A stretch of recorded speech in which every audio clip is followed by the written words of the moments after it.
दिल्ली से चल के आए मतदान करने। लोकतंत्र का सबसे बड़ा महापर्व होता है चुनाव, और किसी भी मतदाता के लिए, किसी भी नागरिक के लिए ये उत्सव का समय होता है।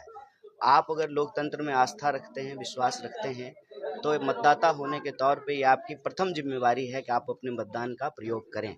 मेरे लिए हर्ष का विषय है, वोट गिराने के लिए ही सही घर आने का मौका मिलता है, घर वालों से मिलते हैं, गांव वालों से मिलते हैं, उस जगह पे खड़ा होकर के वोट गिराने जा रहे हैं जिस स्कूल में हमने अपनी पढ़ाई की है, अपना बचपन बिताया है। तो हमारे लिए इस भूमि का एक नॉस्टैल्जिक वैल्यू भी है, एक इमोशनल वैल्यू भी है, और एक पॉलिटिकल इम्पोर्टेंस भी है। पॉलिटिकल इम्पोर्टेंस इसलिए है कि बेगूसराय में इंडिया गठबंधन बना है, जो पिछली बार 2019 में नहीं बन पाया था। तो आरजेडी, कांग्रेस, सीपीआई सब लोग साथ में चुनाव लड़ रहे हैं, साहनी जी की भी पार्टी है साथ में। तो मेरे ख्याल से बड़ी उम्मीद है, जो बदलाव हम लोग 19 में करना चाहते थे उस बदलाव से हम लोग चूके हैं। मुझे भरोसा है कि बेगूसराय के जो सुधी मतदाता हैं इस बार वो बदलाव करेंगे। ये मूड जो है उनका दिख रहा है, ये मन उनका दिख रहा है, और सिर्फ बेगूसराय से नहीं, बिहार में और पूरे देश में इंडिया गठबंधन की एक लहर है। और जो बात 400 से शुरू हुई थी एनडीए के द्वारा, वह बात जो है आप काफ़ी फीका जो है होता हुआ नजर आ रहा है।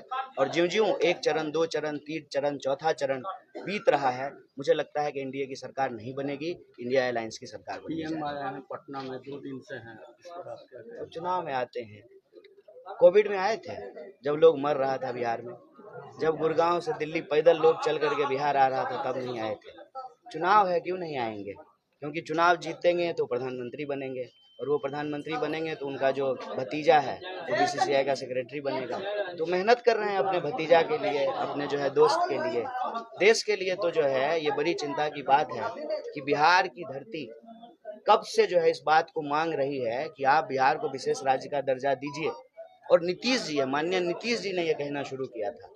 तो नीतीश जी तो अब अलायंस में भी हैं मोदी जी के साथ में ही जो है घूम रहे थे रोड शो में, तो कान में पूछ लेते नीतीश जी कि सर अब तो दे दीजिए बिहार को विशेष राज्य का दर्जा। चुनाव के लिए आए हैं, इस वक्त ही बिहार के नागरिकों को, बिहार के मतदाताओं को प्रधानमंत्री जी से ये पूछना चाहिए कि 1 लाख करोड़ और 50,000 करोड़ आप बिहार को दे रहे थे, कहाँ है वो? क्यों नहीं आप बिहार को जो है विशेष राज्य का दर्जा दे रहे हैं? और यहाँ के नौजवानों की जो तकलीफ है, जो किसानों की तकलीफ है, जो गरीब मजदूर लोग हैं, जो खेती करने वाले हैं, दुकानदारी करते हैं, किसी तरह से अपने जीवन का गुजर बसर करते हैं, उनकी आवाज़ क्यों नहीं सुनते हैं? लोकतंत्र में लोगों की आवाज़ को नज़रअंदाज करके कौन सी व्यवस्था हम लोग कायम कर रहे हैं? और आप लोगों ने देखा होगा कि कितनी चिंता की बात है कि गुजरात में बीजेपी एमपी का बेटा ईवीएम हाथ में लेकर के कह रहा है कि ईवीएम मेरे बाप का है। तो तानाशाही देश पे थोपी जा रही है। वो पटना आए कि दिल्ली जाएं, मुझे लगता है कि इस देश की जनता जो है वो अब तानाशाही बर्दाश्त करने को तैयार नहीं है। कितना मिस कर रहे हैं यहाँ से उम्मीदवार नहीं हुए इसको लेकर? नहीं, उम्मीदवार हुए कोई बात नहीं है, कहीं से भी उम्मीदवार हो, देश का चुनाव है, कोई वार्ड पार्षद का चुनाव तो है नहीं, मुखिया का चुनाव है नहीं, लोकसभा का चुनाव है। 543 सीट पर चुनाव हो रहा है और इंडिया गठबंधन 543 सीट पर चुनाव लड़ रही है। इसमें कोई निराश होने की बात नहीं है। हम इंडिया गठबंधन के हर प्रत्याशी को अपना प्रत्याशी समझते हैं और बतौर मतदाता हर इंडिया गठबंधन के प्रत्याशी की जीत की कामना करते हैं, अपना पूरा समर्थन करते हैं। तीसरे चरण के बाद से प्रधानमंत्री जो है 400 पार के नारे कम लगा रहे हैं, क्या कहेंगे?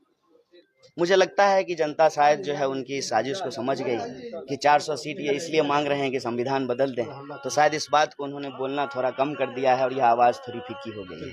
10 वर्षों में कितना विकास हुआ है? एनडीए की सरकार है, बेगूसराय में कितना विकास हुआ? देखिए, सिंपल बात है। 2014 में जो बातें कहते थे वजीर आजम प्रधानमंत्री जी कि आपके खाते में 15 लाख आएगा, हर साल 2 करोड़ नौकरी मिलेगी, 2022 तक सबको पक्का मकान मिलेगा, बुलेट ट्रेन चलेगी, ये सिर्फ पोस्टरों पर है।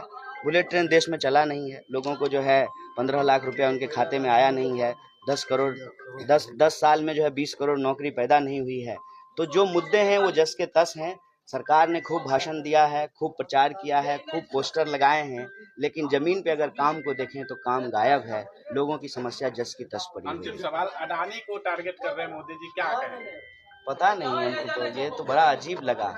मेरा उस पर सिंपल एक बात है कि अगर मोदी जी को पता है, अव्वल तो पता कैसे है उनको कि टेम्पो में पैसा जाता है, अगर पता है तो फिर वो टेम्पो पकड़ क्यों नहीं रहे हैं? चलिए, टेम्पो अगर नहीं पकड़ पा रहे हैं तो ईडी और सीबीआई वहाँ क्यों नहीं जा रहा है?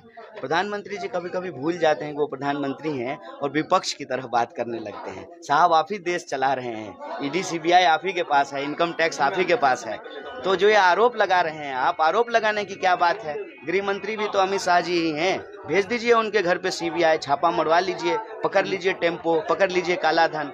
तो मुझे लगता है कि ये एक और मुद्दों को गुमराह करने का उनका तरीका है।